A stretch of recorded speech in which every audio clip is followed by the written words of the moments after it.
So guys আজ ভিডিওটা শুরু করলাম মেট্রো থেকে। মেট্রোতে আমি ছিলাম, মা ছিল, ভাই ছিল, বাবা ছিল, কাকু ছিল। আমরা সবাই মিলে চলে গেছিলাম আজকে ওয়েলিংটনে কাকুর কিছু বাইকের জিনিসপত্র নিতে। কিছু না, মানে অনেকই। এখানে দেখো আমি, ভাই আর মা তো এসে বসে গেছি, কারণ আমাদের এইটুখানি আস্তে আস্তে খুব কষ্ট হয়ে গেছে। তারপর ওখান থেকে মাল নিয়ে আমরা চলে গেছিলাম আমি নিয়েতে বিরিয়ানি খেতে। কেন আমরা ওখানে গেলে আমি নিয়েতে যাবোই বিরিয়ানি খেতে। তারপরে ঢুকে গেলাম, আর আমরা 5 জন ছিলাম, তাও আমরা এই 6 সিটার এইখানটাতে বসেছিলাম। তো তারপর চলে এসেছিলো আমাদের চিকেন বিরিয়ানি, আমি অর্ডার করে দিয়েছিলাম। তো আমাদের বিরিয়ানি চলে এসেছিলো, আর এখানে দেখো একটা স্যালাড দিয়েছিলাম আর বিরিয়ানি দিয়েছিলাম।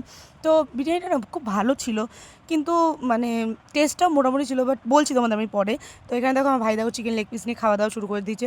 আমরাও খেয়ে নিচ্ছি। এখানে আমি তোমাদেরকে বলছিলাম যে বিরিয়ানির সাথে একটু পেঁয়াজ আর একটু আলু দিয়ে খেতে অনেক বেশি ভালো লাগে। তবে ও সব খেয়ে পুরো ফাঁকা করে দিয়ে যায়। তারপর যখন রিভিউটা নিচ্ছিলাম সবার দিয়ে, আমার মা বলছে কি সত্যি কথা বলবো, যে 300 টাকার এইটুখানি বিরিয়ানি খেয়ে একদমই পোষায় না। এর থেকে ডিবাপি বলো বা আরসালান বলো, অনেকই ভালো বিরিয়ানি দেয়। তো মা এটাই বলছিল যে আমি আর আসবো না, তোরা আসলে আসবি। তো এইটুখানি খেয়েছি, আমাদের 1260 টাকা বিল হয়ে গেছে, ঠিক আছে। তো যাই হোক, যখন খেয়েছি তখন তো দিতেই হবে।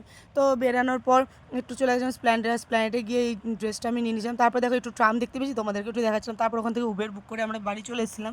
তো গেছিলাম আমরা সকাল 11:30-12টার দিকে। বাড়ি আস্তে আস্তে 6টা 6:30 বেজে গেছে।